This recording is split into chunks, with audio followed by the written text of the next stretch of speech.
18번째 생일의 아침은 지독하게 차가운 공기로 시작되었다. 옥탑방의 낡은 창문 틈으로 스며드는 겨울바람은 한서연의 얇은 담요를 비웃기라도 하듯 그녀의 온몸을 파고들었다. 그녀는 몸을 웅크린 채 간밤에 꾼 악몽의 잔상에서 벗어나려 애썼지만 현실은 꿈보다 더 가혹했다. 머리맡에 놓인 붉은 글씨가 선명한 종이 한 장이 그녀의 시선을 사로잡았다. 최종 퇴거 통보서. 아버지가 남긴 거대한 빚의 무게가 종이 한 장으로 변해 그녀의 숨통을 옥죄고 있었다. 서연은 천천히 몸을 일으켰다. 방 안의 공기는 냉혹했고 입에서는 하얀 입김이 피어올랐다. 달력에는 오늘 날짜에 동그라미가 쳐져 있었다. 법적으로 어른이 되는 날 축복받아야 할 그날에 그녀는 세상의 끝자락으로 내몰리고 있었다. 그녀는 낡은 책상으로 다가가 구석에 놓인 작은 사진 액자를 들어 올렸다. 환하게 웃고 있는 부모님과 어린 남동생, 그리고 그녀의 모습이 담겨 있었다. 행복했던 시절은 이제 아득한 기억일 뿐이었다. 몇 년 전 아버지가 사고로 돌아가신 후 어머니마저 지병으로 세상을 떠나자 서연에게 남은 것은 어린 동생 서연과 감당할 수 없는 빚뿐이었다. 그녀는 학교를 그만두고 온갖 아르바이트를 전전하며 동생의 병원비와 생활비를 벌어야 했다. 하지만 심장이 약한 서연의 상태는 점점 악화되었고 이제는 긴급 수술이 필요하다는 의사의 청천벽력 같은 진단을 받은 상태였다. 수술비는 그녀가 평생을 굶고 일해도 만져볼 수 없는 거액이었다. 퇴거 통보서와 동생의 병원비라는 두 개의 거대한 벽이 그녀를 완전히 고립시키고 있었다. 어디에도 기댈 곳이 없었고 도움을 청할 곳도 없었다. 서연은 무력감에 눈앞이 캄캄해지는 것을 느꼈다. 그녀는 아버지가 남긴 낡은 나무 상자를 열었다. 혹시라도 돈이 될 만한 것이 있을까 하는 마지막 희망이었지만 상자 안에는 낡은 만년필과 빛바랜 편지 몇 통이 전부였다. 실망감에 상자를 닫으려던 순간 손끝에 딱딱한 무언가가 걸렸다. 상자 바닥에 깔린 천을 들추자 그곳에는 검은색의 고급스러운 명함 한 장이 놓여 있었다. YS그룹 총괄 대표 강민준. 이름 위에는 금박으로 새겨진 회사의 로고가 희미하게 빛나고 있었다. 서연은 명함을 집어들었다. 이것은 아버지가 돌아가시기 얼마 전 한 남자가 찾아와 건네주었던 것이었다. 검은 양복을 입은 그림자처럼 차갑고 무표정한 얼굴의 남자. 아버지는 그 명함을 소중히 간직하며 언젠가 큰 도움이 될 것이라고 말했었다. 당시에는 그 말의 의미를 이해할 수 없었다. 하지만 이제 벼랑 끝에 선 서연에게 이 낡은 명함 한 장은 유일한 동아줄처럼 보였다. 그녀는 몇 시간을 망설였다. 모르는 사람에게, 그것도 거대 기업의 대표에게 연락을 한다는 것은 상상조차 할 수 없는 일이었다. 하지만 동생 서연의 창백한 얼굴이 떠오르자 그녀의 마음속에서 마지막 남은 자존심이 무너져 내렸다. 그녀는 떨리는 손으로 낡은 휴대폰을 들어 명함에 적힌 번호를 눌렀다. 신호음이 몇 번 울린 후 차분하고 기계적인 여성의 목소리가 들려왔다. YS그룹 비서실입니다. 서연은 마른 침을 삼키며 간신히 입을 열었다. 저 강민준 대표님과 통화를 하고 싶어서 연락드렸습니다. 누구신지 여쭤봐도 되겠습니까? 비서의 목소리에는 어떠한 감정도 실려 있지 않았다. 서연은 자신의 초라한 신분을 밝혀야 한다는 사실에 얼굴이 화끈거렸지만 이제 와서 물러설 수는 없었다. 한서연이라고 합니다. 한기철 씨의 딸입니다. 잠시 침묵이 흘렀다. 서연의 심장이 세차게 뛰기 시작했다. 거절당할 것이라는 예감이 그녀를 덮쳤다. 하지만 수화기 너머에서는 예상치 못한 대답이 흘러나왔다. 잠시만 기다려 주십시오. 곧 기사님을 보내드리겠습니다. 서연은 자신의 귀를 의심했다. 주소를 알려달라는 비서의 말에 그녀는 얼떨떨한 상태로 옥탑방의 주소를 불러주었다. 전화를 끊고 나서도 그녀는 한동안 멍하니 서 있었다. 상황이 어떻게 돌아가고 있는지 도무지 이해할 수 없었다. 약속된 시간 옥탑방 골목 아래에는 거짓말처럼 검은색의 고급 세단 한 대가 서 있었다. 동네 사람들의 호기심 어린 시선을 뒤로하고 말끔한 정장을 입은 기사가 그녀에게 다가와 정중하게 문을 열어주었다. 차에 오르는 순간 서연은 자신이 전혀 다른 세계로 빨려 들어가는 듯한 기묘한 감각에 휩싸였다. 부드러운 가죽 시트와 은은한 향기 바깥 세상의 소음이 완벽하게 차단된 고요한 실내는 그녀가 살아온 세상과는 너무나도 달랐다. 차는 서울의 중심부 하늘을 찌를 듯 솟아있는 거대한 빌딩 앞에서 멈춰 섰다. YS그룹 본사. 건물 전체를 감싸는 위압적인 분위기에 서연은 저도 모르게 주눅이 들었다. 그녀는 안내를 받아 최상층으로 향하는 전용 엘리베이터에 올랐다. 숫자가 빠르게 올라가는 동안 그녀는 유리창에 비친 자신의 모습을 보았다. 낡고 색이 바랜 스웨터와 청바지. 이곳과는 전혀 어울리지 않는 자신의 모습이 부끄러워 고개를 숙였다. 대표 집무실 문이 열리자 거대한 통유리창 너머로 서울의 정형이 한눈에 들어오는 압도적인 공간이 나타났다. 그리고 그 공간의 중심 거대한 책상 뒤에 한 남자가 서 있었다. 강민준. 그는 창밖을 내다보고 있다가 천천히 몸을 돌려 서연을 바라보았다. 사진이나 뉴스에서 보던 것보다 훨씬 더 날카롭고 차가운 인상이었다. 잘 재단된 슈트는 그의 다부진 체격을 완벽하게 드러냈고 어떤 감정도 읽을 수 없는 깊은 눈동자는 사람의 마음을 꿰뚫어 보는 듯했다. 서연은 숨을 죽인 채 그 자리에 얼어붙었다. 무슨 말을 해야 할지 어떻게 행동해야 할지 머릿속이 하얗게 비어버렸다. 침묵이 무겁게 공간을 짓눌렀다. 먼저 입을 연 것은 강민준이었다. 그의 목소리는 낮고 차분했지만 거부할 수 없는 힘이 실려 있었다. 한서연 양. 기다리고 있었어. 그 말에 서연은 더욱 혼란스러워졌다. 자신을 알고 있다는 듯한 말투. 마치 이 모든 상황이 계획된 것이라도 되는 것처럼 그는 서연에게 다가와 소파를 가리켰다. 앉지. 그의 명령에 가까운 말에 서연은 로봇처럼 움직여 소파 끝에 겨우 걸터 앉았다. 민주는 맞은편에 앉아 그녀를 지그시 바라보았다. 그 시선은 부담스러울 정도로 집요했다. 그는 서연의 불안한 눈빛과 초조하게 맞잡은 손, 그리고 그녀가 입고 있는 낡은 옷까지 하나하나 뜯어보는 것 같았다. 서연은 마치 발가벗겨진 듯한 수치심에 고개를 들 수 없었다. 민주는 테이블 위에 놓인 서류 봉투를 그녀의 앞으로 밀었다. 열어봐. 서연은 떨리는 손으로 봉투를 열었다.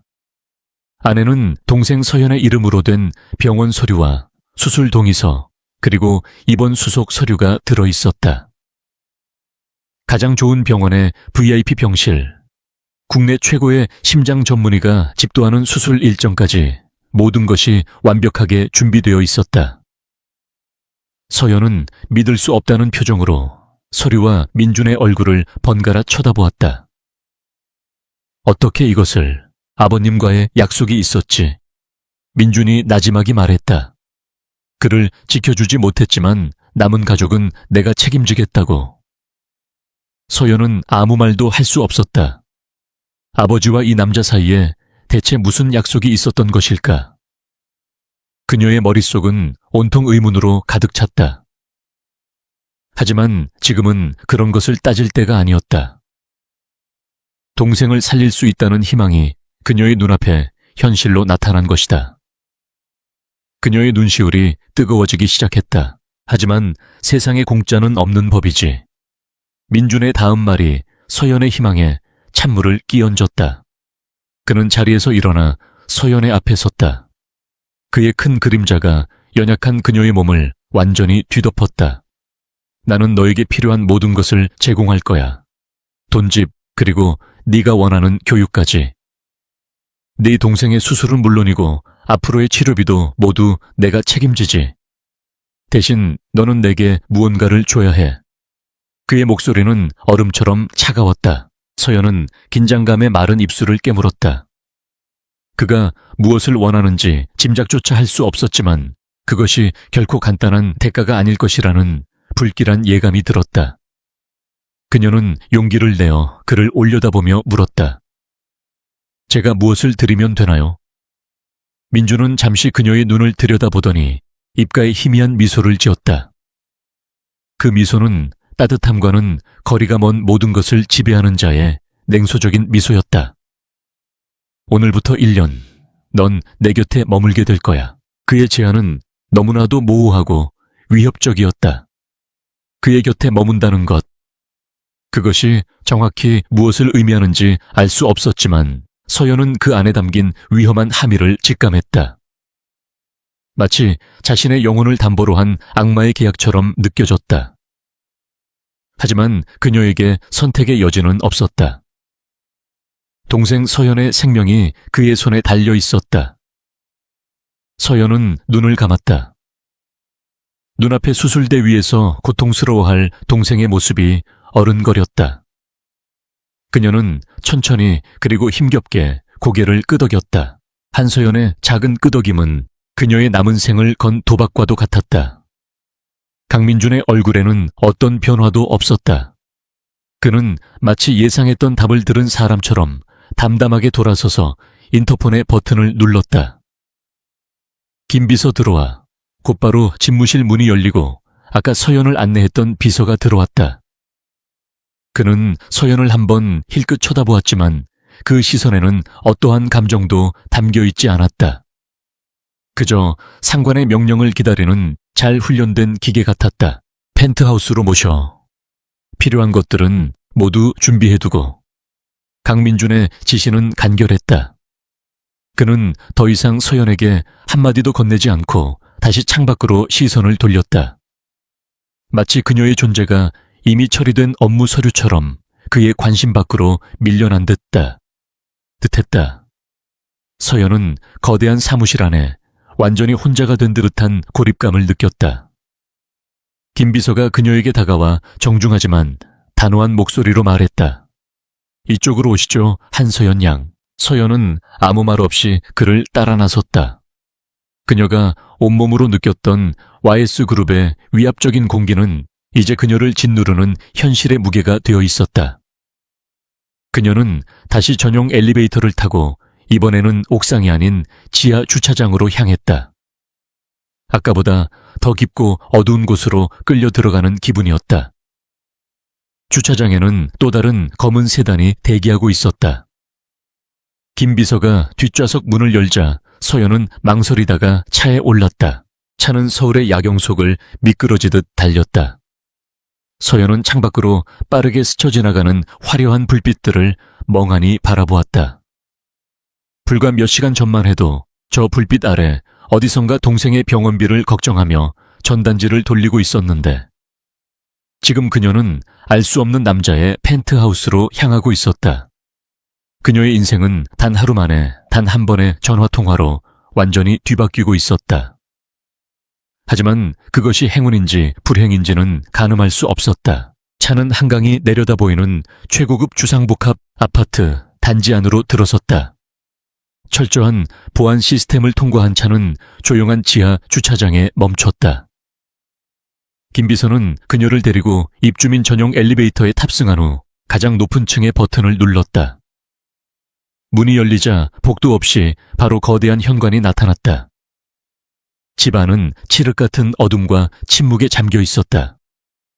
김 비서가 벽의 스위치를 누르자 거대한 공간이 일제히 부드러운 조명 아래 그 모습을 드러냈다. 서연은 숨을 멈췄다. 눈앞에 펼쳐진 광경은 그녀가 TV 드라마에서나 보던 혹은 상상조차 해본 적 없는 초현실적인 공간이었다.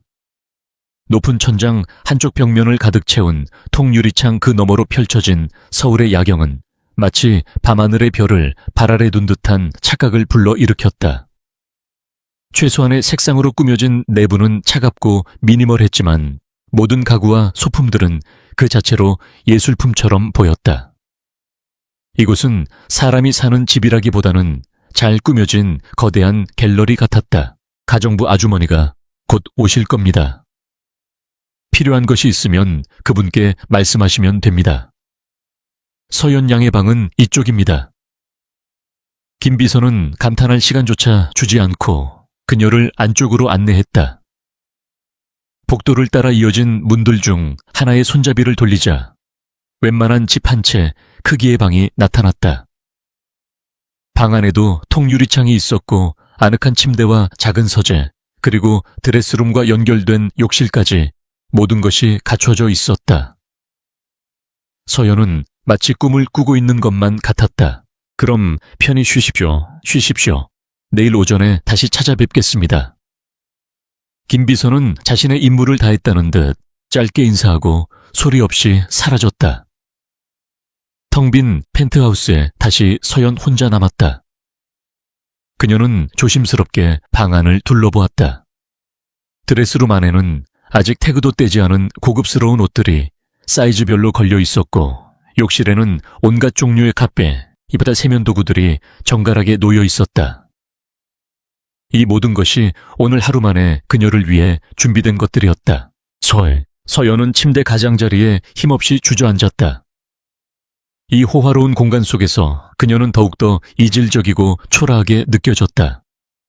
그녀는 뜬 눈으로 밤을 지새웠다. 혹시라도 강민준이 나타날까봐, 그가 자신에게 무언가를 요구할까봐 불안에 떨었다. 그가 말한 곁에 머문다는 것의 의미를 곱씹으며 온갖 끔찍한 상상을 했다. 하지만 밤이 깊어지고 동이 터 올 때까지 이 거대한 집에서는 어떠한 인기척도 느껴지지 않았다. 그는 나타나지 않았다. 다음날 아침 약속된 시간에 김 비서가 다시 찾아왔다. 그의 손에는 두툼한 서류철과 작고 검은 상자가 들려 있었다. 그는 어젯밤과 마찬가지로 무표정한 얼굴로 서연을 거실의 테이블로 안내했다.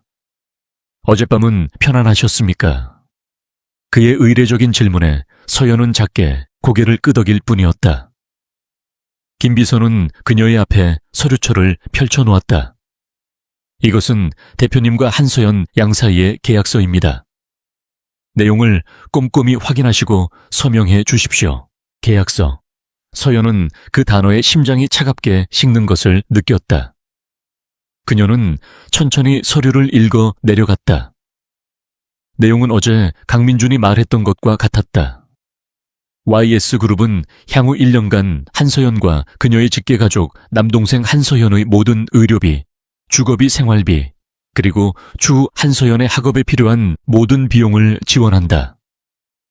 그 대가로 한서연은 계약 기간 동안 강민준 대표가 지정하는 거처에 머물며 그의 지시에 따라 공식적 혹은 비공식적 자리에 동행할 의무를 진다. 계약서의 모든 조항은 철저하게 갑의 입장에서 쓰여 있었다. 서연의 권리에 대한 내용은 거의 없었고 오직 의무만이 명시되어 있었다. 그녀는 돈으로 팔려가는 상품이 된 기분이었다.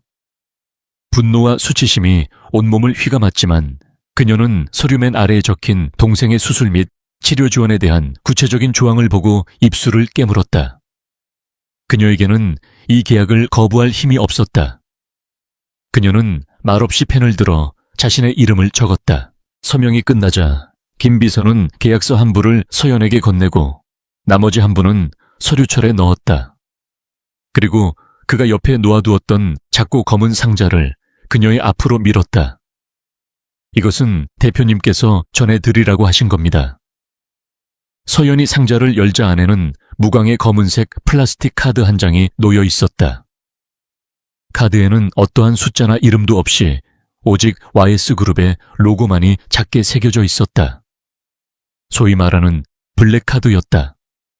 한도 없는 카드, 이 카드로 필요한 모든 것을 해결하시면 됩니다. 병원비 결제와 퇴거 문제부터 처리하시죠.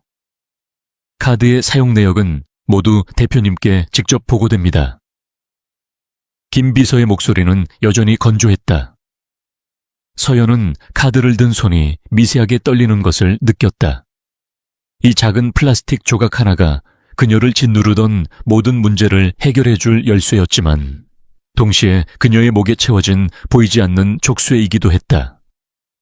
그녀는 이제 강민준의 완벽한 통제 아래 놓이게 된 것이다. 김 비서가 돌아간 후 서연은 한동안 그 자리에 앉아 카드를 내려다보았다. 그녀는 결심한 듯 자리에서 일어나 옷을 갈아입고 펜트하우스를 나섰다. 어제와는 다른 드레스룸에 준비되어 있던 단정하지만 값비싼 옷이었다. 그녀는 먼저 병원으로 향했다.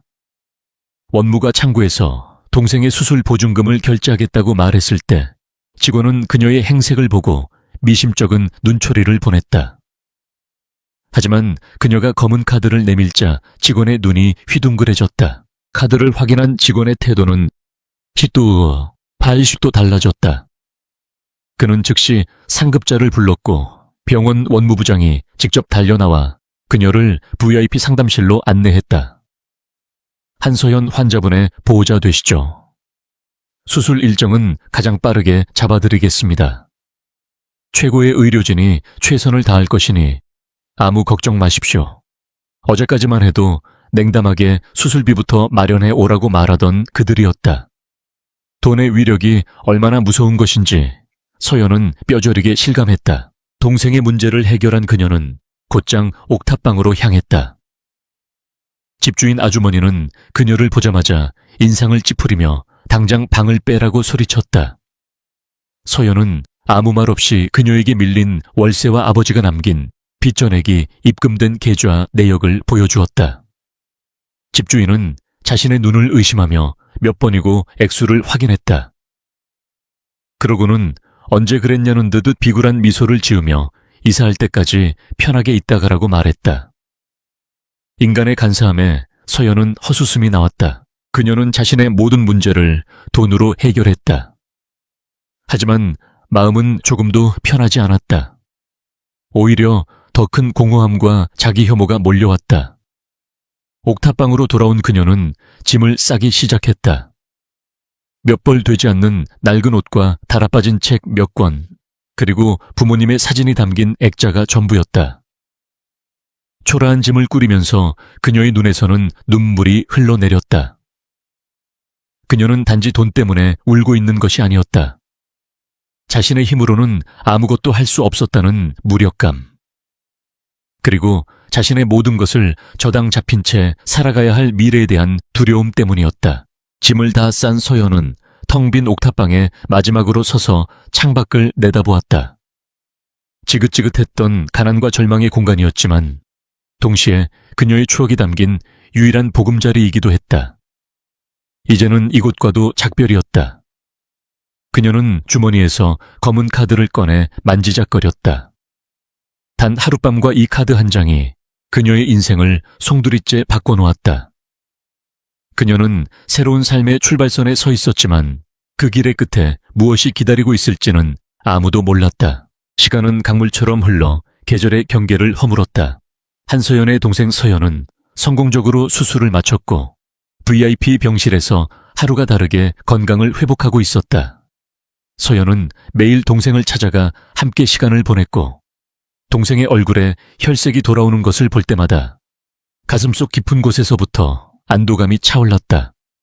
그녀의 삶은 놀라울 정도로 안정되었다. 차갑고 거대하기만 했던 펜트하우스도 이제는 익숙한 공간이 되었고 가정부 아주머니의 살뜰한 보살핌 속에서 그녀는 태어나 처음으로 가난의 그림자에서 벗어난 일상을 누렸다. 하지만 그 안정감은 늘 어딘가 모르게 불안했다. 모든 것이 강민준이라는 남자의 소나기 안에서 이루어지고 있다는 사실이 그녀를 올감했다. 그는 동생의 수술 이후 단 한 번도 그녀 앞에 나타나지 않았다. 마치 그녀라는 존재를 잊어버린 것처럼. 그의 부재는 오히려 더 큰 압박감으로 다가왔다.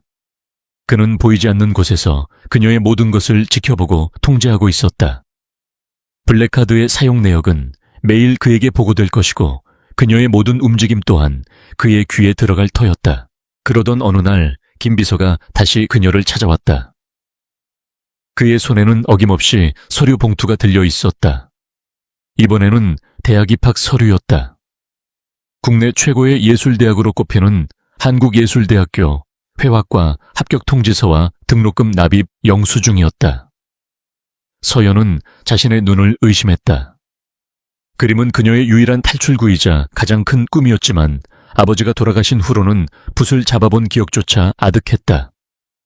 그런데 이제 와서 꿈에 그리던 대학에 가게 된 것이다. 대표님의 지시입니다. 다음 주부터 등교할 준비를 하십시오. 필요한 모든 것은 학교 측과 이야기가 되어 있습니다. 김 비서는 용건만 전하고 돌아갔다. 서연은 합격 통지서를 든 채 한참을 서 있었다. 기쁨보다는 혼란스러움이 더 컸다. 강민주는 대체 무슨 생각인 걸까? 그는 왜 자신에게 이런 것까지 해주는 것일까? 아버지와의 약속 때문이라고는 했지만 그의 행동은 단순한 책임감을 넘어선 무언가가 있는 것처럼 느껴졌다. 그는 마치 조각가가 대리석을 다듬듯 그녀의 인생을 자신의 뜻대로 빚어내고 있었다. 입학 첫날 서연은 강민준이 보내준 차를 타고 교정에 들어섰다. 캠퍼스는 젊음과 자유로운 에너지로 가득 차 있었지만 서연은 그곳에 속하지 못한 이방인처럼 겉돌았다. 학생들의 옷차림과 말투 그들이 풍기는 여유로움은 그녀가 살아온 세계와는 명백한 단절을 보여주었다. 그들은 태어날 때부터 모든 것을 가진 아이들이었다. 서연은 드레스룸에 걸려있던 가장 무난하고 수수한 옷을 골라 입었지만 그럼에도 불구하고 그녀의 불안감은 감춰지지 않았다. 첫 수업은 드로잉 시간이었다. 교수는 학생들에게 자유롭게 주변의 사물을 그리라고 주문했다. 다른 학생들은 익숙하게 최고급 화구들을 꺼내 종이 위를 채워나갔다. 그들의 그림은 기술적으로는 훌륭했지만 어딘가 모르게 생명력이 부족해 보였다. 서연은 한참을 망설이다가 가장 값싼 연필 한 자루를 집어들었다. 그녀는 창밖의 앙상한 나뭇가지를 그리기 시작했다. 겨울바람을 견뎌내며 봄을 기다리는 그 모습이 마치 자신처럼 느껴졌다. 그녀는 모든 것을 잊고 그림에 몰두했다. 연필 끝에서 피어나는 선들은 그녀의 지난 시간들이었고 아픔이었으며 동시에 희미한 희망이었다. 수업이 끝날 무렵 교수가 학생들의 그림을 둘러보다가 서연의 그림 앞에서 발걸음을 멈췄다. 그는 한동안 말없이 그림을 들여다보더니 나지막이 감탄사를 뱉었다. 놀랍군. 이 그림에는 영혼이 담겨 있어. 학생 이름이 뭔가 교수의 칭찬에 강의실에 있던 모든 학생들의 시선이 서연에게로 쏠렸다. 그 시선들 속에는 호기심과 함께 노골적인 질투가 섞여 있었다. 특히 가장 앞자리에 앉아있던 한 무리의 여학생들이 보내는 시선은 유독 차갑고 날카로웠다. 그 중심에는 오유라라는 여학생이 있었다. 그녀는 국내 굴지의 라이벌 기업인 태강그룹 오 회장의 외동딸로 빼어난 미모와 재능, 그리고 화려한 배경으로 입학 때부터 과의 여왕으로 군림하고 있었다. 그녀는 강민준의 유력한 약혼 상대로 언론에 오르내리는 인물이기도 했다. 오유라는 서연의 낡은 연필과 평범한 옷차림을 위아래로 훑어보았다. 그녀의 입가에 경멸적인 미소가 걸렸다. 어디서 굴러 들어온지도 모르는 애가 교수님 눈에 들었다는 사실이 그녀의 자존심을 건드린 것이다. 그날 이후 서연을 향한 보이지 않는 괴롭힘이 시작되었다. 오유라와 그녀의 무리들은 교묘하게 서연을 따돌렸다. 그들은 서연이 지나갈 때마다 들으라는 듯이 그녀의 촌스러운 옷차림과 배경에 대해 수군거렸고 조별 과제가 있을 때면 아무도 그녀와 같은 조가 되려 하지 않았다. 서연은 애써 그들을 무시하려 했다. 그녀에게는 오직 그림과 동생뿐이었다. 하지만 괴롭힘은 점점 더 노골적으로 변해갔다. 어느 날 그녀가 공모전에 출품하기 위해 밤새워 그린 그림 위에 누군가 고의로 물감을 쏟아부은 일이 발생했다. 범인은 명백했지만 증거는 없었다. 서연은 망가진 그림 앞에서 주저앉아 소리 없이 눈물을 흘렸다. 이 화려한 세계는 그녀처럼 배경 없는 자가 발 디딜 수 있는 곳이 아니었다. 그녀는 다시 한번 자신의 무력함을 절감했다. 그날 저녁 펜트하우스로 돌아온 서연은 지쳐 있었다. 그때 몇 주 만에 강민준이 그녀를 찾아왔다. 그는 소파에 앉아있는 서연의 지친 얼굴과 어딘가 슬퍼 보이는 눈을 잠시 바라보았다. 학교 생활은 할만한가? 그의 목소리는 여전히 무심했다. 서연은 차마 낮에 있었던 일을 말할 수 없었다. 그에게 동정받고 싶지도 않았고 약한 모습을 보이고 싶지도 않았다. 그녀는 그저 괜찮다고 짧게 대답했다. 강민주는 더 이상 묻지 않았다. 그는 자리에서 일어나 서재로 향했다. 그가 서재의 책상 서랍을 열었을 때 낡은 사진 한 장이 그의 눈에 들어왔다. 젊은 시절의 한기철, 바로 서연의 아버지가 환하게 웃고 있는 사진이었다. 그는 사진을 집어들며 과거의 어느 날을 떠올렸다.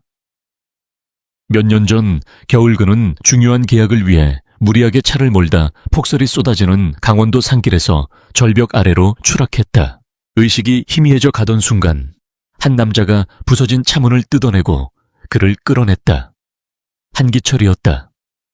그는 자신의 목숨을 걸고 민준을 구조했고 눈보라 속에서 자신의 외투를 벗어 덮어주며 구조대가 올 때까지 그를 지켰다. 병원으로 이송되는 구급차 안에서 한기철은 자신의 지갑에서 딸의 사진을 꺼내 보여주며 말했다. 그림에 아주 소질이 있는 아이입니다. 저 아이가 세상에서 가장 멋진 화가가 되는 걸 보는 게 내 유일한 꿈입니다. 하지만 한기철은 그 사고에 후유증으로 얻은 병을 이기지 못하고 얼마 뒤 세상을 떠났다. 민주는 그의 장례식장을 멀리서 지켜볼 수밖에 없었다. 생명의 은인에게 진 빚, 그리고 그의 마지막 꿈을 지켜주겠다는 약속. 그것이 강민준을 움직이는 유일한 이유였다. 그는 서연을 동정하거나 다른 감정을 가지고 있는 것이 아니었다. 그저 무겁고 지독한 책임감을 이행하고 있을 뿐이었다. 그의 방식은 차갑고 일방적이었지만 그것이 그가 아는 유일한 방법이었다. 다시 현재로 돌아와 민주는 서재에서 나와 소파에 그대로 앉아있는 서연에게 다가갔다. 그는 말없이 작은 상자 하나를 테이블 위에 올려놓았다. 최고급 전문가용 미술 도구 세트였다. 세상에서 가장 비싸고 좋은 재료들로만 구성된 것이었다. 하찮은 것들 때문에 내 재능을 썩히지 마. 그는 그 말만 남기고 돌아섰다. 그의 행동은 여전히 차가웠지만 서연은 그 안에 담긴 희미한 위로를 느낄 수 있었다. 그는 모든 것을 알고 있었던 것이다. 며칠 뒤 오유라의 의심은 확신으로 바뀌는 계기가 생겼다. 그녀는 수업이 끝난 후 학교 주차장에서 강민준의 비서가 운전하는 차에 올라타는 한서연을 목격했다. YS그룹의 문양이 선명한 바로 그 차였다. 오유라의 얼굴이 분노로 일그러졌다. 감히 저런 근본도 없는 애가 강민준의 후원을 받고 있다는 사실을 참을 수 없었다. 그녀는 서연의 배경을 철저히 파헤치기 시작했고 그녀가 빚더미에 앉은 고아라는 사실을 알아내는 것은 그리 어려운 일이 아니었다. 오유라는 이제 서연을 단순히 괴롭히는 것을 넘어 그녀를 이 바닥에서 완전히 끌어내리기로 결심했다. 그녀는 자신의 무리들을 모아놓고 사악한 미소를 지으며 말했다. 저 가짜 신데렐라의 유리구두를 깨부셔 버릴 시간이야. 진짜 세상이 얼마나 냉혹한 곳인지 똑똑히 가르쳐줘야지. 그녀의 눈빛은 질투와 증오로 이글거리고 있었다. 서연의 앞에는 지금까지와는 비교도 할 수 없는 거대한 폭풍이 몰려오고 있었다. 오유라의 눈빛은 복수심으로 차갑게 빛나고 있었다. 한서연이라는 존재는 그녀가 완벽하게 통제하고 있던 세계에 나타난 불순물이었다. 처음에는 그저 거슬리는 존재라고 생각했지만 강민준의 비호 아래 있다는 사실을 알게 된 순간부터 서연은 그녀에게 반드시 제거해야 할 적으로 규정되었다. 그녀는 자신의 특권과 지위를 이용해 한 개인의 삶을 파괴하는 일을 주저하지 않았다. 오유라는 즉시 사람을 고용했다. 뒷세계의 더러운 일을 처리하는데 능숙한 사설 정보원이었다. 청담동의 한적한 라운집에서 만난 정보원은 비굴한 미소를 지으며 그녀를 맞았다. 오유라는 혐오감을 감추지 않은 채 그에게 한서연의 사진과 신상 정보가 담긴 서류를 건넸다. 이 아이의 모든 것을 알아내. 과거 가족 빚 문제 살던 동네까지, 먼지 하나까지 다 털어. 그리고 내가 원하는 그림에 맞춰 이야기를 만들어. 대중들이 좋아할 만한 자극적이고 심파적인 스토리로. 그녀의 목소리에는 서늘한 잔혹함이 배어 있었다. 정보원의 일 처리는 신속하고 정확했다. 며칠 만에 그는 한서연의 모든 과거를 담은 두툼한 보고서를 오유라의 앞에 내밀었다. 옥탑방에서의 비참한 생활, 아버지의 거액의 빚, 심장병을 앓는 동생. 모든 것이 오유라가 원하는 그림을 완성하기 위한 완벽한 재료들이었다. 그녀는 보고서를 훑어보며 만족스러운 미소를 지었다. 이제 이 재료들을 어떻게 요리해서 대중들의 식탁 위에 올릴지만 결정하면 되었다. 오유라는 치밀했다. 그녀는 정보원을 시켜 한서연의 주변을 맴돌게 하며 교묘하게 연출된 사진들을 찍게 했다. 낡고 허름한 옥탑방 동네를 배경으로 고개를 숙인 채 걷는 서연의 모습, 병원 앞에서 초조하게 서성이는 모습, 그리고 결정적으로 강민준의 차에 오르는 모습을 먼 거리에서 망원 렌즈로 촬영했다. 각각의 사진은 별개의 사실이었지만 그것들을 한데 묶어 어떤 순서로 보여주느냐에 따라 전혀 다른 이야기가 만들어질 수 있었다. 그녀는 연예부 기자들 중에서도 돈과 특종에 굶주려 영혼이라도 팔 수 있는 자를 골라 접촉했다. 그녀는 거액의 돈과 함께 자신이 원하는 방향으로 완벽하게 각색된 시나리오, 그리고 조작된 사진들을 넘겼다. 기자는 군침을 흘리며 그녀의 제안을 받아들였다. 며칠 뒤 한 인터넷 연예 매체의 홈페이지 메인 화면에 폭탄 같은 기사가 터져 나왔다. 제목부터가 선정적이고 악의적이었다. 단독 YS그룹 강민준 대표의 숨겨진 여자고아. 소녀의 치밀한 신데렐라 프로젝트. 그 진실은 기사는 한 편의 막장 드라마처럼 쓰여 있었다. 가난하지만 야심에 찬 소녀 한서연이 자신의 불우한 환경을 무기 삼아 의도적으로 YS그룹의 강민준 대표에게 접근했으며 병든 동생을 팔아 그의 동정심을 산 뒤 거액의 후원을 받아내고 있다는 내용이었다. 기사에는 그녀의 옥탑방 사진과 아버지의 빈 문서 사본, 그리고 강민준의 차에 오르는 사진이 교묘하게 편집되어 함께 실렸다. 기사는 삽시간에 모든 포털 사이트와 소셜미디어로 퍼져나갔다. 대중들은 확인되지 않은 사실에 열광했다. 재벌과 가난한 소녀의 비밀스러운 관계라는 자극적인 소재는 사람들의 호기심을 부채질하기에 충분했다. 댓글창은 순식간에 한서연을 향한 비난과 인신공격으로 가득 찼다. 사람들은 그녀를 꽃뱀, 인생 역전을 노리는 야심가라며 손가락질했고 그녀의 개인 신상 정보는 무분별하게 온라인상에 유출되기 시작했다. 그날 아침 한서연은 아무것도 모른 채 등교했다. 하지만 학교에 들어서는 순간 무언가 잘못되었음을 직감했다. 모든 학생들이 그녀를 흘끔거리며 수군거렸다. 그들의 시선에는 이전과는 비교할 수 없는 경멸과 조롱이 담겨 있었다. 서연은 영문을 모른 채 강의실로 향했지만 복도를 지날수록 상황은 더욱 심각해졌다. 몇몇 학생들은 대놓고 그녀를 향해 휴대폰 화면을 비추며 비웃었다.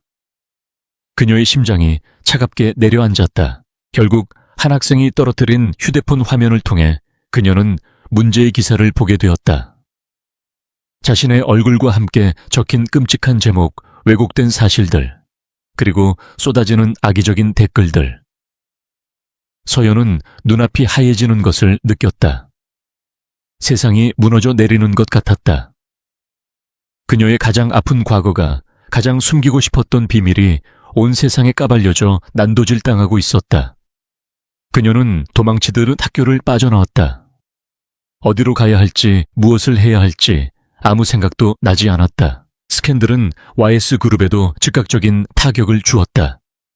아침부터 회사의 주가는 소폭 하락하기 시작했고 홍보팀은 빗발치는 기자들의 문의 전화에 업무가 마비될 지경이었다. 하지만 그 무엇보다 강민준을 분노하게 만든 것은 이 모든 일이 그의 아버지인 강 회장의 귀에 들어갔다는 사실이었다.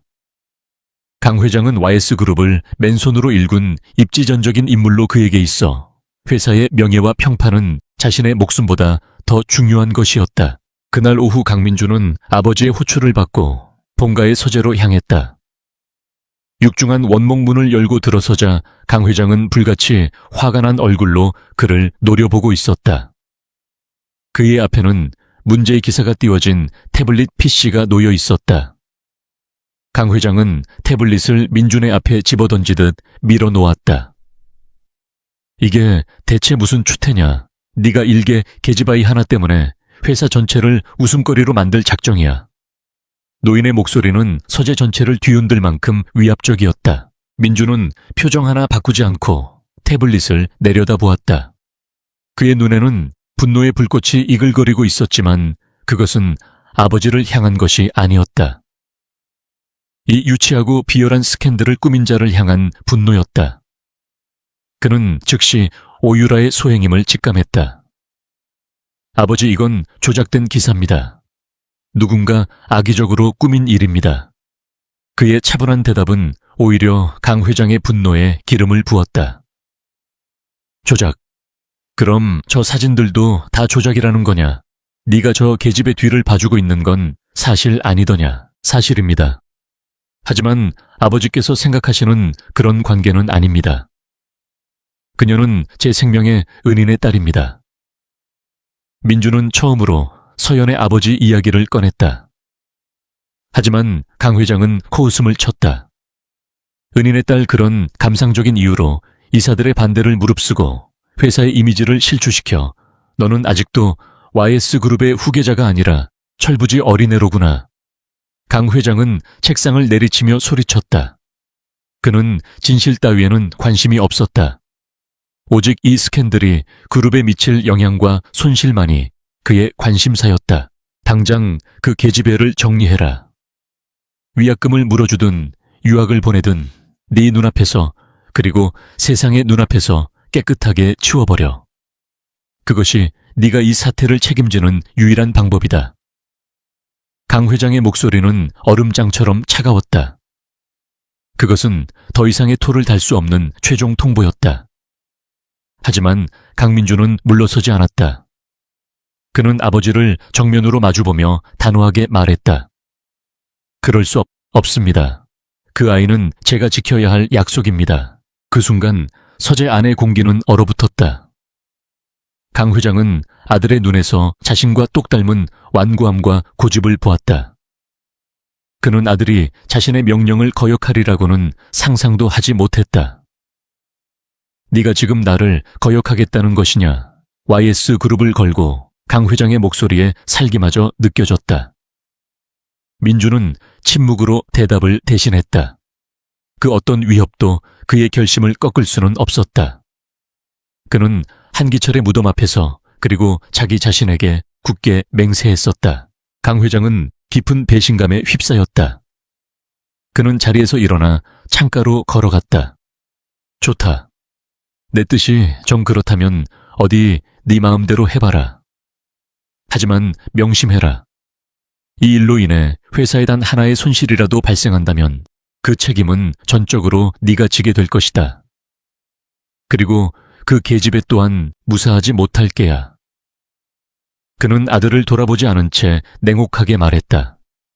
그것은 아들에 대한 마지막 경고이자 서연을 향한 무언의 협박이었다. 민준은 더 이상 아무 말도 하지 않고 서재를 나왔다. 그는 처음으로 아버지에게 정면으로 맞섰다. 그 대가가 무엇이 될지는 알 수 없었지만 그는 자신의 선택을 후회하지 않았다.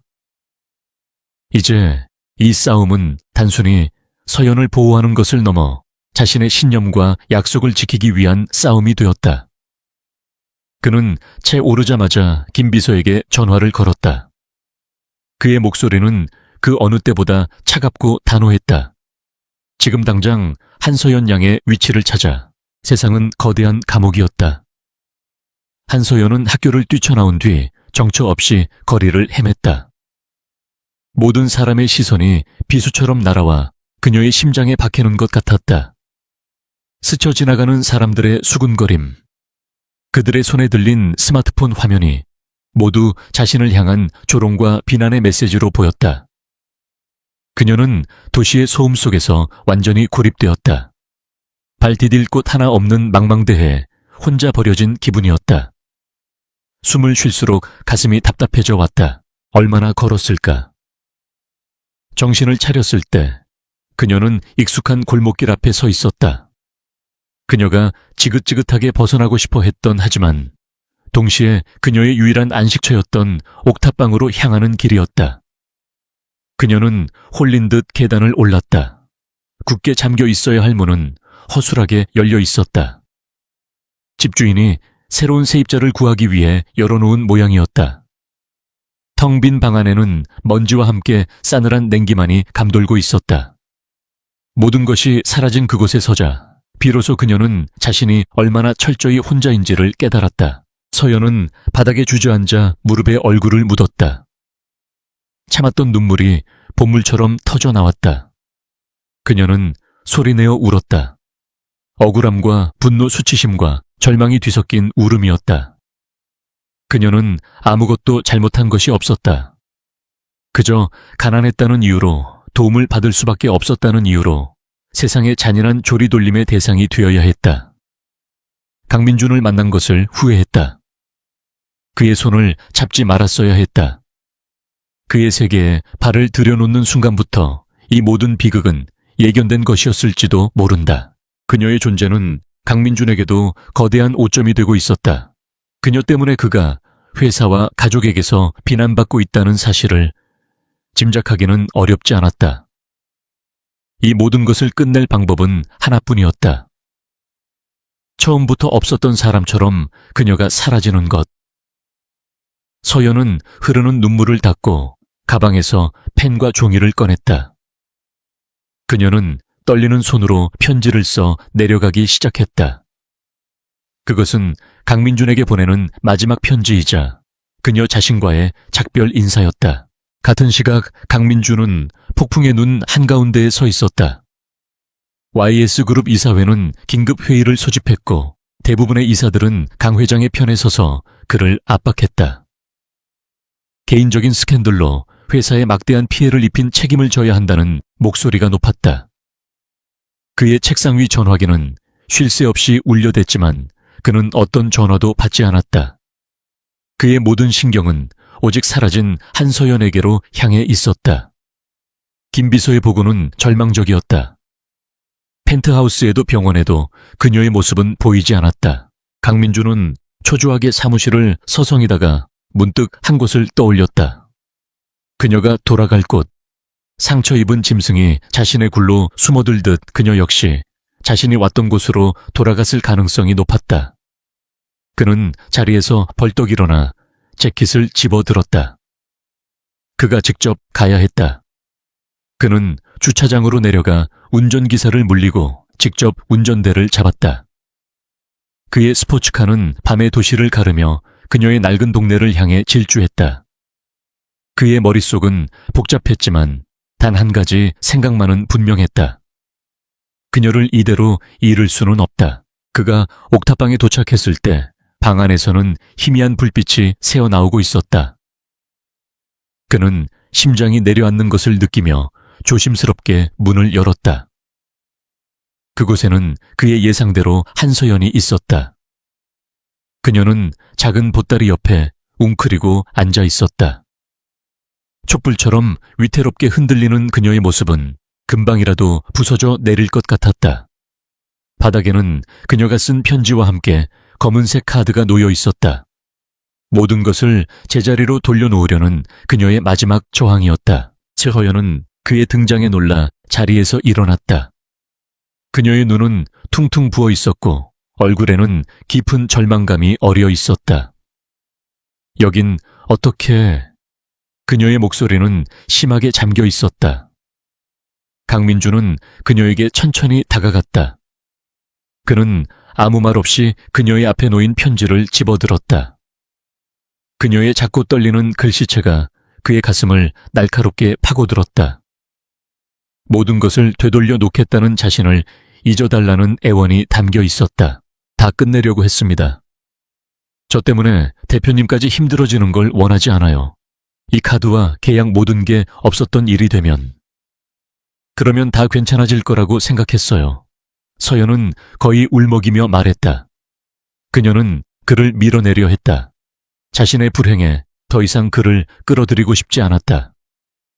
그녀의 연약한 저항에 민주는 대답 대신 그녀의 어깨를 강하게 붙잡았다. 그의 눈빛은 그 어느 때보다 진지하고 강렬했다. 도망치는 건 정답이 아니야. 서연 양이 사라지면 그건 저들의 뜻대로 되는 거야. 이 모든 것을 꾸민 자들이 가장 바라는 결말이지. 네가 모든 것을 뒤집어 쓴 채 패배자로 사라지는 것. 그걸 원하는 건가? 그의 목소리는 낮고 힘이 있었지만 그 안에는 희미한 분노와 함께 그녀를 향한 안타까움이 묻어 있었다. 서연은 그의 말에 아무 대답도 하지 못하고 고개를 숙였다. 그는 한숨을 내쉬며 말을 이었다. 미안하다. 내 방식이 서툴렀어. 널 보호하려던 것이 오히려 너에게 더 큰 상처를 주게 될 줄은 몰랐다. 처음으로 듣는 그의 사과였다. 서연은 놀라 고개를 들었다. 그는 언제나 차갑고 모든 것을 통제하는 지배자였다. 그런 그가 지금 자신에게 사과를 하고 있었다. 그의 흔들리는 눈빛 속에서 서연은 처음으로 그의 인간적인 고뇌를 보았다. 난 내 아버지에게 빚을 졌어. 목숨을 빚졌지. 그는 돌아가시는 순간까지 내 이야기를 했어. 그림에 천재적인 재능을 가진 딸이 있다고. 그 딸이 세상에서 가장 멋진 화가가 되는 걸 보는 게 꿈이라고. 난 그 약속을 지키고 싶었을 뿐이야. 하지만 일이 이렇게 될 줄은. 그의 고백은 충격적이었다. 서연은 처음 듣는 아버지와 그 사이의 이야기에 할 말을 잃었다. 모든 것이 오해와 불신으로 얽혀있던 관계의 실타래가 조금씩 풀리는 순간이었다. 강민주는 그녀의 손에서 편지를 가져와 갈기갈기 찢어버렸다. 그리고 바닥에 있던 블랙카드를 주어 그녀의 손에 다시 쥐어주었다. 이건 네가 내게서 받은 게 아니야. 네 아버지가 너에게 남겨준 기회다. 네 재능을 펼칠 기회, 내 꿈을 이룰 기회. 이런 비열한 자들 때문에 그 기회를 걷어찰 셈인가. 그의 말은 비수처럼 날아와 서연의 마음에 박혔다. 도망치고 싶었던 나약한 마음을 질책하는 날카로운 죽비 같았다. 믿어. 내가 아니라 너 자신을. 그리고 네 아버지의 꿈을. 그는 서연의 젖은 눈을 똑바로 바라보며 말했다. 혼자 싸우게 두지 않아. 이제부터는 내가 네 옆에 서 있을 테니까. 그의 말은 단순한 위로가 아니었다. 그것은 함께 싸우겠다는 굳건한 약속이자 선언이었다. 서연은 평생을 혼자서 모든 것을 짊어지고 싸워왔다. 기댈 어깨도 의지할 사람도 없었다.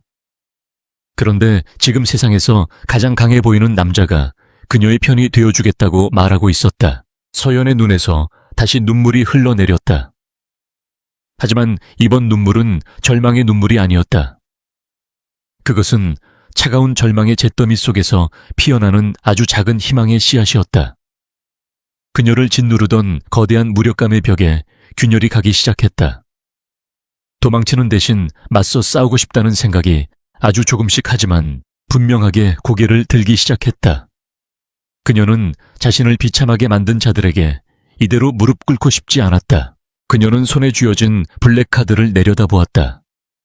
한때는 자신을 올가매는 족쇄라고 생각했던 이 카드가 이제는 세상을 향해 방역할 수 있는 유일한 무기처럼 보였다. 그녀는 눈물을 닦고 굳은 결심이 선 눈으로 강민준을 올려다보았다. 그녀는 아무 말도 하지 않았지만 그 눈빛만으로도 충분했다. 그녀의 대답을 읽은 강민준의 입가에 아주 희미한 미소가 떠올랐다. 길고 어두웠던 밤이 지나고 마침내 방역의 아침이 밝아오고 있었다. 차가운 옥탑방에서의 맹세 이후 한서연은 완전히 다른 사람이 되었다.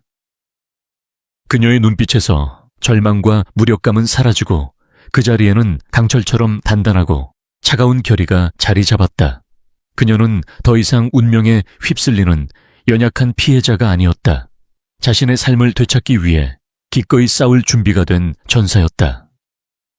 펜트하우스로 돌아온 그녀는 강민준과 마주 앉았다. 두 사람 사이에는 더 이상 어색한 침묵이나 보이지 않는 벽이 존재하지 않았다. 공동의 적을 앞에 둔 동맹의 기운만이 감돌았다. 강민준은 즉시 YS그룹의 법무팀과 홍보팀을 동원해 오유라와 해당 언론사를 상대로 전면전을 펼칠 준비를 했다. 하지만 서연이 그의 계획을 막아섰다. 아니요, 그렇게 하지 마세요. 이건 대표님의 싸움이 아니라 제 싸움이에요. 제가 직접 끝내고 싶어요. 그녀의 목소리는 작았지만 흔들림이 없었다. 그녀는 더 이상 강민준의 그림자 뒤에 숨어 보호받는 존재가 되기를 원치 않았다. 자신의 힘으로, 자신의 방식으로 명예를 되찾고 싶었다. 민준은 잠시 그녀의 눈을 들여다보았다. 그녀의 눈 속에서 이글거리는 불꽃을 본 그는 그녀의 결정을 존중하기로 했다. 알겠다. 하지만 도움이 필요하면 언제든 말해. 나는 네 뒤에 서 있을 테니. 그는 그녀의 자주성을 인정하면서도 든든한 지원군이 되어주겠다는 약속을 잊지 않았다. 그는 김 비서에게 오유라의 비열한 계략에 대한 확실한 증거를 은밀하게 수집하라고 지시했다. 서연이 싸울 무기를 그의 손으로 쥐어주기 위함이었다. 서연의 계획은 단순하지만 대담했다. 그녀는 자신을 향한 가장 큰 무기였던 재능 없는 후원녀라는 프레임을 정면으로 깨부수기로 했다. 그리고 그 무대는 곧 열릴 한국예술대학교의 연말 전시회였다. 학교 최고의 축제이자 수많은 미술계 인사들과 언론이 주목하는 그곳에서 그녀는 그림으로 자신의 가치를 증명하고 동시에 오유라의 추악한 진실을 만천에 공개할 생각이었다. 그것은 가장 우아하면서도 가장 잔인한 방식의 복수였다. 그날부터 서연은 캔버스 앞에서 살다시피 했다. 펜트하우스의 방 하나를 통째로 작업실로 개조한 그녀는 식사도 잠도 잊은 채 그림에만 몰두했다. 그녀의 붓은 더 이상 단순한 도구가 아니었다. 그것은 그녀의 분노이자 슬픔이었고 짓밟힌 자존심의 절규였다. 그녀는 스캔들 기사의 악의적인 댓글들, 사람들의 경멸, 어린 시선 옥탑방의 차가운 공기, 그리고 절망의 끝에서 느꼈던 모든 감정을 물감에 녹여 캔버스 위에 쏟아냈다. 그림이 완성되어 갈수록 그 안에서는 압도적인 에너지가 뿜어져 나왔다. 그림의 제목은 진실의 값이었다. 그림 속에는 수많은 그림자 손들에 의해 온몸이 찢겨나가는 한 소녀의 모습이 그려져 있었다. 소녀의 얼굴은 표정이 없었지만 그 눈에서는 침묵의 비명이 터져 나오는 듯 했다. 배경은 차가운 콘크리트 벽으로 가득했고 그 벽에는 알아볼 수 없는 글자들이 낙인처럼 새겨져 있었다. 그것은 고통의 기록이자 진실을 향한 갈망이었다. 한편 김 비서의 움직임은 쥐도 새도 모르게 진행되었다. 그는 YS그룹의 정보력을 총동원해 오유라가 고용했던 사설 정보원과 기자의 뒷조사를 시작했다. 돈 앞에서 양심을 파는 것은 그들의 오랜 습성이었다. 김 비서는 그들의 약점을 파고들어 어렵지 않게 결정적인 증거들을 손에 넣었다. 오유라의 계좌에서 기자에게 거액이 송금된 내역, 그리고 모든 것을 계획하고 지시하는 오유라의 목소리가 담긴 통화 녹음 파일까지. 모든 준비는 끝났다. 마침내 전시회 날이 밝았다. 전시회장은 국내외 미술계의 저명 인사들, 부유한 컬렉터들, 그리고 언론사 기자들로 발 디딜 틈이 없었다. 그곳에는 오유라도 있었다. 그녀는 화려한 드레스를 입고 자신을 따르는 무리들에게 둘러싸여 여왕처럼 행동했다. 그녀는 한서연이 오늘 전시회에 나오지 못할 것이라고 확신하고 있었다. 자신의 공격에 완전히 무너져 어딘가에 숨어버렸을 거라고 생각했다. 하지만 그녀의 예상은 빗나갔다. 전시회장의 문이 열리고 한서연이 모습을 드러냈다. 그녀는 강민준이 준비해준 심플하지만 우아한 검은색 드레스를 입고 있었다. 이전에 주눅든 모습은 온데간데 없었다. 꼿꼿하게 편 허리와 당당한 걸음걸이, 그리고 모든 것을 압도하는 차분한 눈빛은 사람들의 시선을 사로잡기에 충분했다. 강민준은 약속대로 그녀의 뒤 눈에 띄지 않는 곳에서 그녀를 지켜보고 있었다. 그의 존재만으로도 서연에게는 큰 힘이 되었다. 오유라는 예상치 못한 서연의 등장에 잠시 당황했지만 이내 경멸의 미소를 지었다. 저런다고 뭐가 달라지겠어. 곧 모두의 비웃음거리가 될 텐데. 그녀는 서연을 무시하고 주변 사람들과 담소를 나누는 데 집중했다. 잠시 후 전시에 참여한 학생 작가들의 작품이 하나씩 공개되기 시작했다. 세련되고 기술적으로 뛰어난 작품들이 이어졌지만 관객들에게 큰 감흥을 주지는 못했다. 그리고 마침내 한서연의 그림이 공개될 차례가 되었다. 거대한 흰 천이 거치고 진실의 값이 모습을 드러내는 순간 시끄럽던 전시회장 안에는 무거운 침묵이 흘렀다. 사람들은 숨을 죽인 채 그림을 바라보았다. 캔버스에서 뿜어져 나오는 처절하고 강렬한 감정의 소용돌이가 그들을 압도했다. 그림은 그 어떤 설명보다 더 웅변적으로 보이지 않는 폭력이 한 인간의 영혼을 어떻게 파괴하는지를 고발하고 있었다. 서연을 처음 발굴했던 노 교수는 그림 앞으로 다가가 떨리는 목소리로 말했다. 이것은 작품이 아니라 시대의 증언이다. 여기저기서 탄성이 터져 나왔고 기자들의 카메라 플래시가 쉴 새 없이 터졌다. 오유라는 자신의 눈을 의심했다. 저 그림이 저 보잘것없는 애가 그렸다는 것을 믿을 수 없었다. 그녀는 그림이 뿜어내는 진실의 힘 앞에서 저도 모르게 뒷걸음질 쳤다. 잠시 후 사회자가 흥분된 목소리로 작가 한서연을 무대 위로 불렀다. 서연은 담담하게 무대 위로 올라가 마이크를 잡았다. 이 그림은 최근 제가 겪었던 일들에 대한 기록입니다. 저는 세상의 수많은 거짓된 속삭임들이 어떻게 한 사람을 고립시키고 파괴하는지를 직접 경험했습니다. 그녀의 목소리는 떨리지 않았다.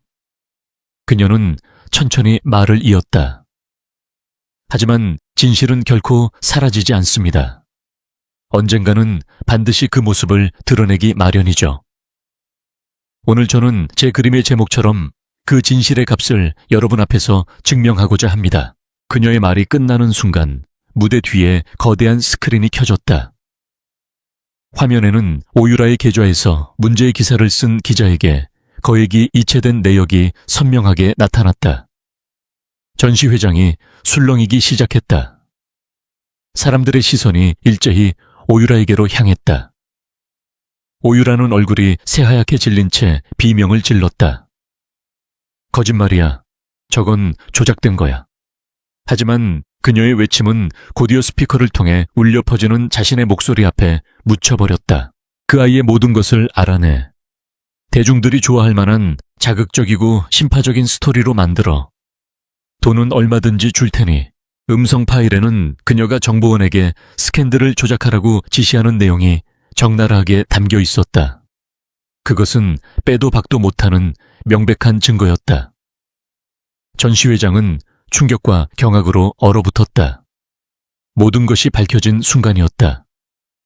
기자들은 일제히 무대 위에 서연이 아닌 사색이 된 채 그 자리에 서 있는 오유라에게로 몰려들었다. 수십 개의 카메라 플래시와 마이크가 그녀를 향했다. 그녀가 쌓아 올린 모든 명성과 위선이 한순간에 무너져 내리는 순간이었다. 오유라는 아무런 변명도 하지 못한 채 경호원들에게 이끌려 도망치듯 전시회장을 빠져나갔다. 한때 그녀를 따르던 무리들은 그녀를 외면했다. 서연은 무대 위에서 그 모든 광경을 조용히 내려다보았다. 그녀는 승리의 기쁨에 취하지 않았다. 그저 모든 것이 제자리로 돌아왔다는 안도감을 느낄 뿐이었다. 그녀는 마침내 자신의 힘으로, 자신의 재능으로 진실을 증명해냈다. 그녀는 더 이상 가난한 소녀가 아니었다. 자신의 운명을 스스로 개척한 강인한 예술가였다. 전시회장의 열기는 광기에 가까웠다.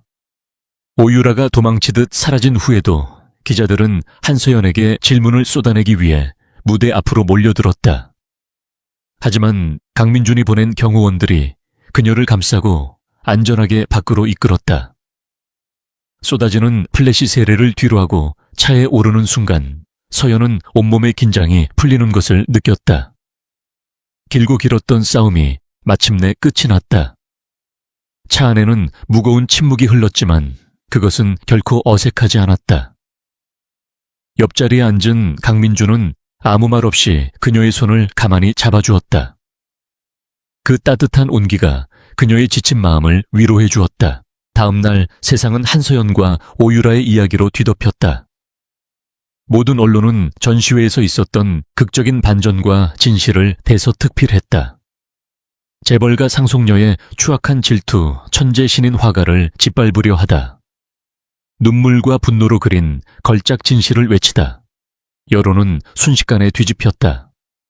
어제까지 서연을 향해 돌을 던지던 대중들은 이제 그녀의 용기와 재능에 찬사를 보냈고 그녀의 그림, 진실의 값은 한국 미술계의 가장 뜨거운 아이콘으로 떠올랐다. 반면 오유라와 그녀의 가문인 태강그룹은 끝없는 나락으로 추락했다. 그룹의 주가는 폭락했고 소비자들은 태강그룹 제품에 대한 불매 운동을 벌이기 시작했다. 비도덕적인 상속녀의 행태는 그룹 전체의 이미지에 치명타를 입혔다. 오유라의 아버지인 오 회장은 기자회견을 열어 대국민 사과를 해야 했고 오유라는 모든 직위에서 물러나 사실상 해외로 쫓겨나는 신세가 되었다.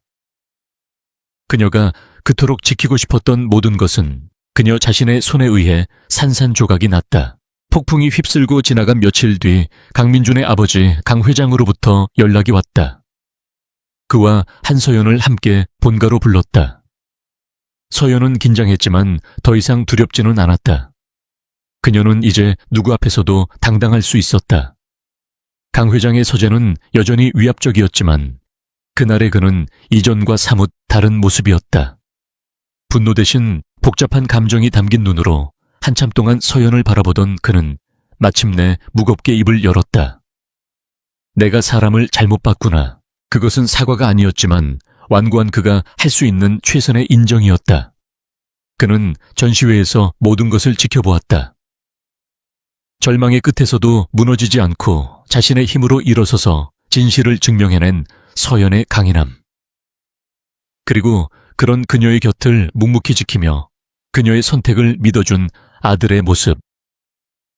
그는 자신이 평생을 바쳐 이룬 부와 명예보다 더 중요한 가치가 있다는 것을 그날 깨달았을지도 모른다. 그는 더 이상 두 사람의 관계에 대해 어떤 말도 하지 않았다. 그것은 침묵의 허락이었다. 모든 문제가 해결된 그날 밤 펜트하우스의 거실에는 서연과 민준 단둘만이 있었다. 민준은 서재에서 처음 만났던 날의 계약서를 가져왔다.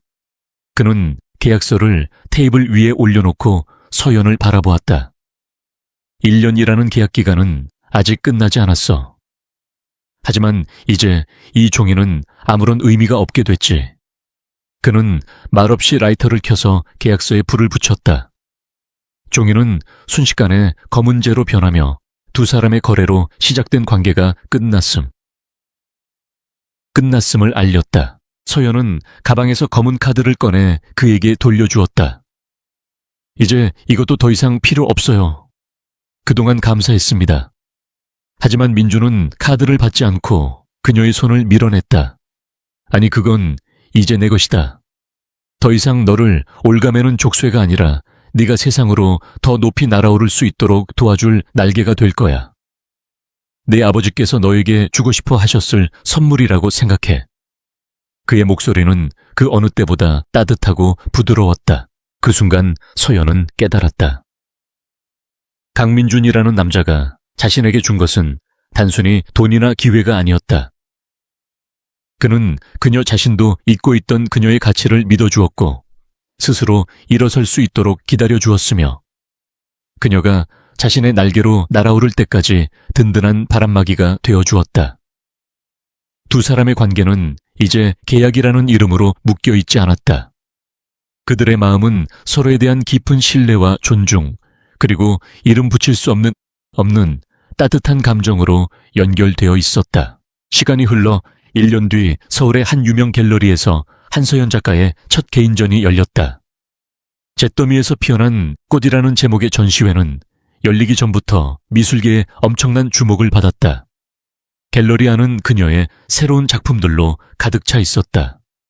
그녀의 그림에는 더 이상 과거의 아픔과 분노만이 담겨 있지 않았다. 그 안에는 상처를 극복한 후에 성숙함과 세상에 대한 따뜻한 시선, 그리고 미래를 향한 희망이 담겨 있었다. 서연은 전시회장을 찾은 수많은 사람들 속에서 환하게 웃고 있는 동생 서현의 모습을 발견했다.